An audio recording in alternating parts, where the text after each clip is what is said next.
길 가다가 이렇게 변색 또는 기포가 일어난 썬팅들 보신 적 있죠? 이러한 문제가 왜 나타날까요? 위 불량을 겪으신 분들께 물어보니 대부분 하면 안 되는 썬팅을 시공하셨더라고요. 이런 현상, 시청자분들 자동차에도 충분히 나타날 수 있는 현상입니다.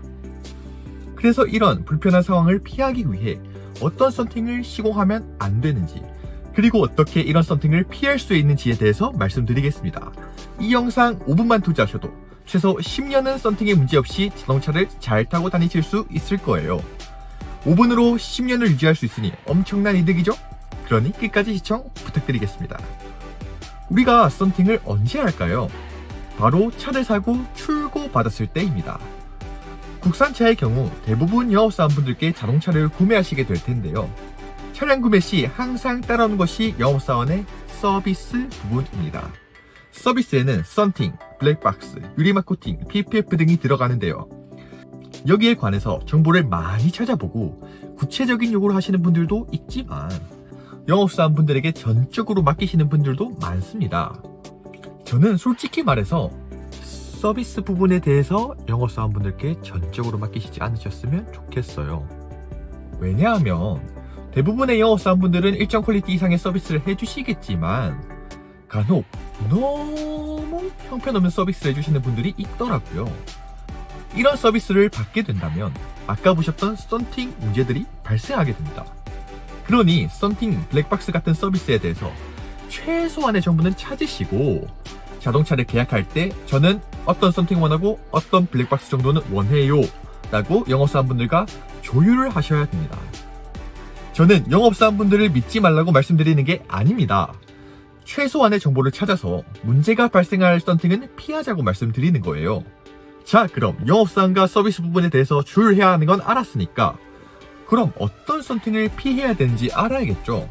제 블로그에도 엄청나게 올리고 주변 사람들에게도 항상 말할 만큼 강조하는 내용입니다. 쿠폰 썬팅은 절대 하지 마세요. 쿠폰 썬팅은 무조건 피하셔야 합니다. 자동차를 사게 되면 제조사에서 5만원에서 10만원 상당의 썬팅 쿠폰을 주거든요. 이 쿠폰으로 썬팅하는 것을 쿠폰 썬팅이라고 합니다. 그냥 편하게 저가 썬팅이라고 생각하시면 되는데요. 그렇다면 이 쿠폰 썬팅을 하면 안 되는 이유는 뭘까요? 첫 번째, 내구성이 너무 안 좋습니다. 썬팅은 타이어처럼 소모품인 거 알고 계신가요? 햇빛을 받으면 받을수록 필름 수명이 점점 줄어들게 됩니다. 쿠폰 썬팅은 짧게는 2년, 길게는 5년 안에 모든 수명을 다해서 열차단 같은 주요 기능을 못하게 되며 수명이 다한 필름은 변색, 기포 같은 보기 싫은 형태로 변합니다. 하면 안 되는 이유 두 번째, 떨어지는 성능. 혹시 여름 여행지에 가서 렌트카를 빌려보신 적이 있나요? 렌트카를 운행해보면 왜 이렇게 덥고 피부가 따갑지? 라는 생각이 드실 거예요. 렌트카에 시공되어 있는 쿠폰 썬팅 때문에 이런 상황을 겪으시는 겁니다. 썬팅은 덜 덥고 피부를 보호하고자 시공을 하는 건데 그 기능을 제대로 못하면 저는 시공할 이유가 없다고 생각합니다. 썬팅을 자세히 하시는 분들은 TSR과 같은 수치를 보고 성능을 평가하는데요.